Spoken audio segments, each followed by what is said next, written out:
do something you're very passionate about, and don't try to chase what is kind of the hot passion of the day. People say you have to have a lot of passion for what you're doing, and it's totally true. And the reason is because it's so hard that if you don't, any rational person would give up.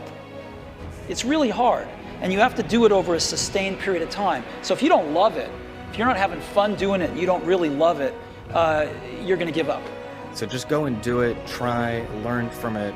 You'll fail at some things. That's a learning experience that you need so that you can take that on to the next experience.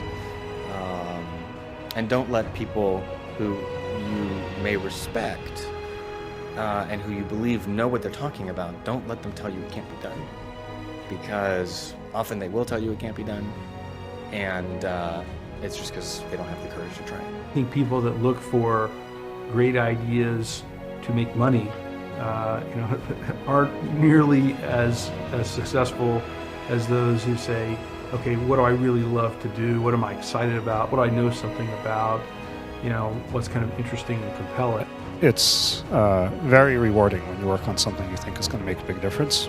And yeah, it's a little bit harder, but I think the passion that one might bring with it brings so much more energy to that you're more likely to succeed. You have to have an emotional investment in what you're doing. If you don't love what you're doing, failure is pretty much guaranteed. Success is not guaranteed by any means, but failure is much more likely if you don't love what you're doing. If you know exactly what you want to be, you need to spend as much time with people that are actually that already. One of the things that I do is I question a lot of things. And you can do that in a good way and a bad way, but hopefully if you try to get people to motivate why they're doing something and their way of thinking, the worst thing you can end up with is a situation where you get told, well, this is the way it's always been. That's the worst ever. That's a non-answer. Instead, ask yourself, given everything we have today, is there a way we can make this better? And so when we're coming up with ideas, we always ask ourselves, what kind of new market is this creating? And then also what part of my day and what problem is it solving? And so I've gone as far as taking an entire catalog of my day from the moment I open my eyes and writing down every single thing I do. And then asking myself, is there something here? If you're not coming up with 10 ideas a day, that's why I have this thing. If I'm not when I'm filling up this page every single day, then my idea muscle will atrophy. And I started this in 2001, and I still do it every single day. You have to come up with ideas every single day, or the idea muscle atrophies. The good news is, after about 6 months of doing that, you're like a machine. People get surprised at how many ideas you could just have anywhere. But understand that naturally nobody is interested in your idea. The world could care less, and you have to persuade them, and you have to show that you're the one person out there that can do it. When it comes to changing the world, what I learned from Steve Jobs is, if you believe in a Macintosh, if you believe in iPhone, iPod, iPad, if you believe enough, then you will see it. Because other people will believe in it. Other people will create software. Other people will create products. So you need to foster the belief in what you are dreaming so that it becomes a reality, which is very different than saying, I don't expect anybody to believe it until I see it. You need people to believe it before they can see it. Don't necessarily think that you have to have the home run and the huge Apple computer on your first start. I spent a long time in my life with skills just building little devices for fun. For fun is one of the key things, because that drives you to think and think and think and make it better and better and better than you ever would if you're doing it for a company. Build things at first for yourself that you would want. For somebody aspiring to take things to the next level or to even surpass their wildest dreams, there's always going to have to be an element of luck, but I think more important is putting yourself in a business that can be ubiquitous, that really doesn't have limits. Because otherwise, there's always going to be a grind to it. But if the business, if it can't be something that you can visualize every business using or every consumer using, it's going to be tough to scale to be big enough or to have the perceived value. You want an idea about which you can say, I know it sounds like a bad idea, but here's specifically why it's actually a great one. You want to sound crazy, but you want to actually be right. Because when you're trying to differentiate, when you're trying to do something different, there's going to be that gut moment, that gut sense. Is this right? Is this not right? If you're not having doubt, you're not pushing the boundaries far enough. Don't think about how do I get big fast. That will happen if you actually build something super meaningful and super important. So don't think about, what is the quickest way to success? Think about what is the best way to building something important that the world really needs. This little idea explains why some organizations and some leaders are able to inspire where others aren't. Let me define the terms really quickly. Every single person, every single organization on the planet knows what they do, 100%. Some know how they do it, whether you call it your differentiating value proposition or your proprietary process or your USP. But very, very few people or organizations know why they do what they do. And by why, I don't mean to make a profit. That's a result. It's always a result. By why, I mean what's your purpose? What's your cause? What's your belief? Why does your organization exist? So when we see a kid with a lemonade stand, it's different than when we see a vending machine selling lemonade, even if it's exactly the same product, because the story around it is what people are paying for. So when I meet small business people, all I ask them is not what's their balance sheet, but what's their story. Why should I pick you? Why do I care about what you're doing? And if you start giving me all this inside baseball statistics about why you're 2% better than some other competitor, I'm already glazed over, because that's not part of the way I see the world. That I have to want this to exist in the world. I have to not, so it's a similar rule, just say, if this was successful and I had nothing and I was not involved and I got no money off it or would I want it to do well? And that's a great check, I think, to know if you really feel good about the idea and can be passionate about it. One of the things I advise entrepreneurs to do is when you have an idea, a classic entrepreneurial impulse is to hold the idea close to you and not go tell people because, oh, the idea is so special. Right. That's almost always a mistake. Go talk to Why is that a mistake? Yeah. It's a mistake because your actual real competitive advantage is not that you have this idea that you have locked away in your closet, which may or may not be accurate and you have no idea which it is. Your actual competitive advantage is if you're assembling the intelligence around, does this idea work? What is the right teams? What is the right learnings? And we're essentially in motion. The hardest thing to do is start. You have all these ideas and everyone has an idea, but it's really about executing the idea and building the idea and attracting other people to help you work on the idea. That is the biggest challenge. But the way to begin is to get the idea out of your head, draw it out, talk about it, program it if you're a programmer, or make it if you're building something. Like, you don't have to be the best, but you have to be dangerous, right?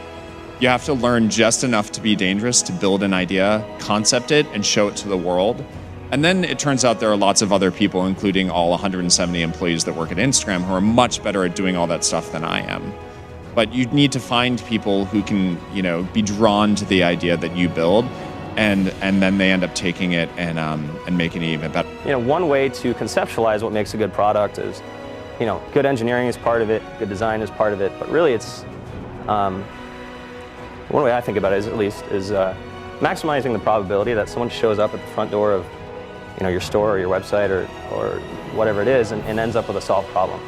And oftentimes the best methodology is to start with the perfect experience with just one person, get that right, and then figure out how to scale something great instead of scaling something not so great and then trying to improve it. That's really hard to do. And so I think when you are starting a new business, you don't want to go after giant markets, you want to go after small markets, and you want to take over those markets quickly. Constantly seek criticism.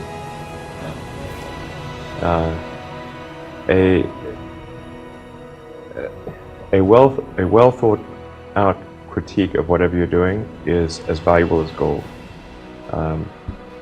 And you should seek that from everyone you can, but particularly your friends. If you're not utilizing an online community, then you're at a disadvantage to those who are.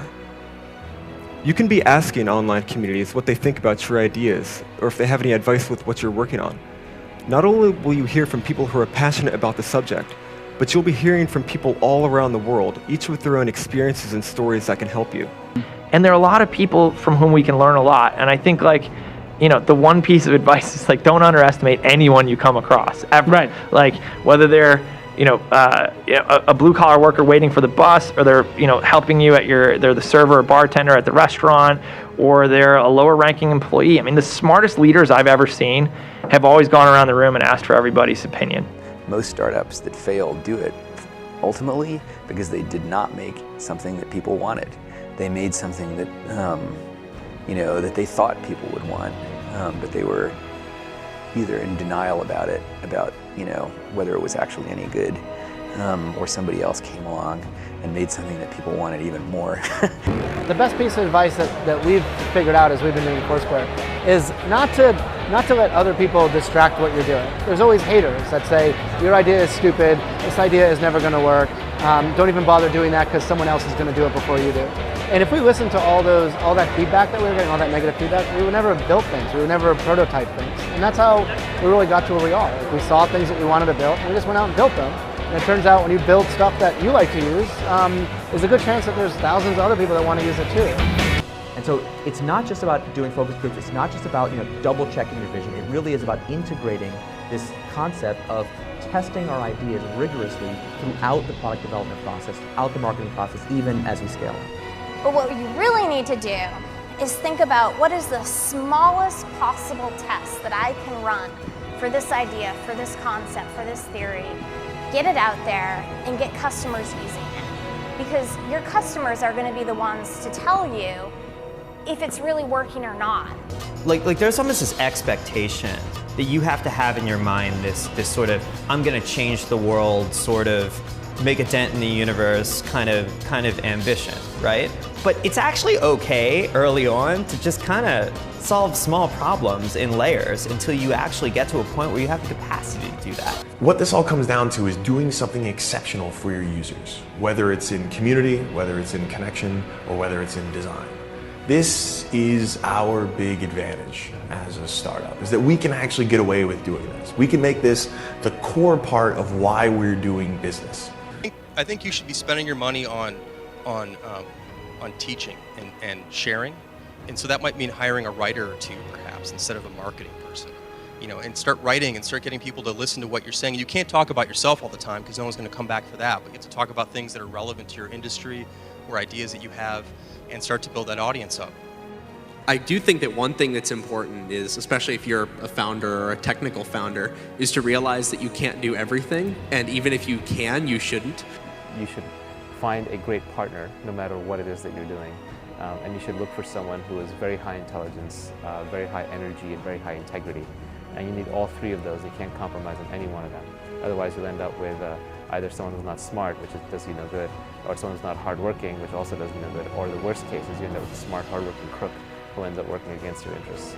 And integrity is something that takes a lot of time spent with someone to figure out. The most important thing when you're working with people early is that you guys line up on what your goals are. That sounds really basic, but you can totally, it can be fine. You can want to build a small business that makes money and you don't have to go to an office every day. Or you can want to build a huge company. You can want to build Google. But I think you have to be really, really aligned on that. When a lot of corporations have, they might call them core values or guiding principles or so on, but the problem is usually they're very lofty sounding. They kind of read like a press release the marketing department put out. They sound just like their competitors, and maybe you learn about it on day one of your job, but then it becomes this meaningless plaque on the lobby wall.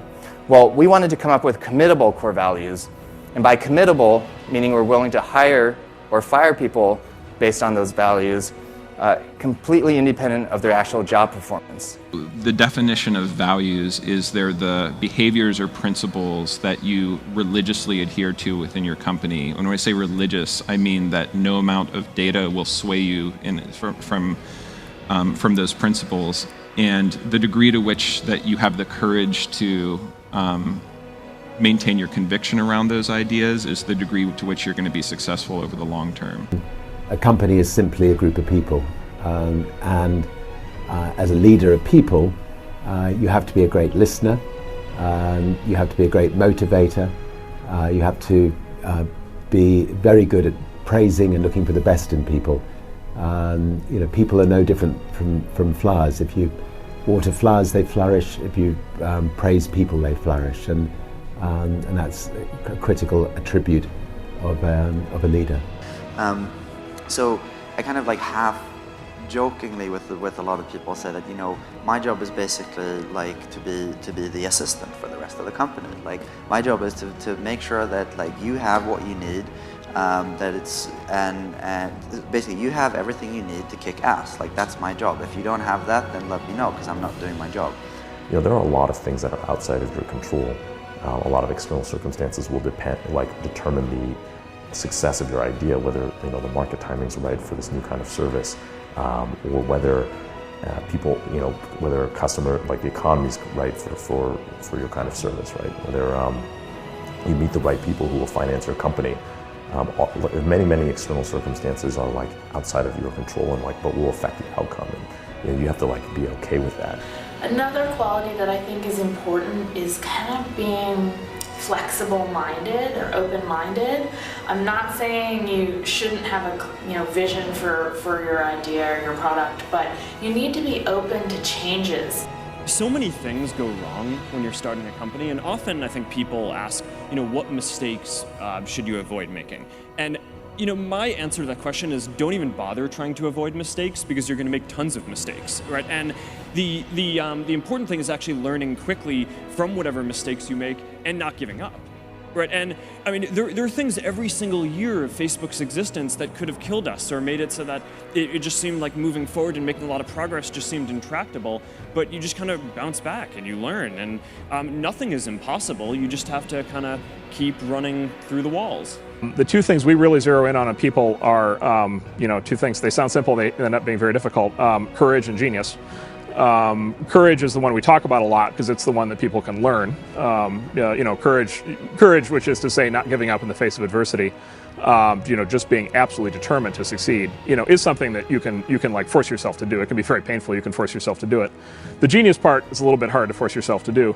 Courage without genius might not get you where you need to go, but genius without courage almost certainly won't. And I think the reality is just, not quite so glamorous. There's there's an ugly side to being an entrepreneur. And also just more importantly, what you're actually spending your time on is just a lot of hard work. Sam mentioned this, but you're basically just sitting at your desk, heads down, focused, answering customer support emails, doing sales, figuring out hard engineering problems. So it's really important that you kind of go in with eyes wide open. Optimism has a place, but I think even more so for the first-time entrepreneur, you need to be pragmatically pessimistic. What I mean by that is you need to define all of the worst-case scenarios in terms of financial loss, time loss, etc. Look at what you will learn if that happens and accept and come to terms with that before you ever start. If you don't do that and you go straight into battling the world, trying to conquer the world with rose-colored glasses on, the first time you hit a major hiccup, you're going to become really demoralized and you will quit. If you don't love it, you won't make it through the long period of pain that is inevitable. So make sure that you take care of yourself during the process. Make sure that you take care of your mental health, your physical health while you're doing it, because it's a long road.